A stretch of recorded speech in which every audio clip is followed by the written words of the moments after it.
Hello， 大家好，我係健康大使杜大偉啊！想問下大家，平時有冇失眠嘅問題呢？如果有嘅話咧，呢個產品應該可以幫到你啦。嗱，佢就係南非國寶茶，其實佢就係南非獨有嘅有機半木樹花茶嚟嘅，而且佢不含咖啡因啦，亦都唔含草酸，亦都唔含茶鹼，所以適合老人家啦、孕婦啦同埋小朋友，基本上係一家大細都啱飲嘅。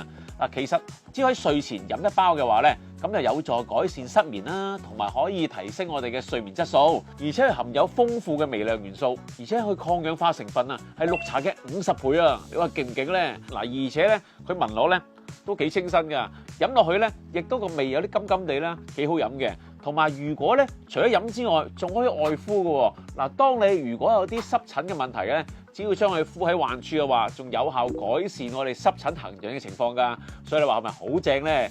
嗱，有興趣朋友可以嚟27攤位揾我哋了解多啲㗎，約定你哋到時見。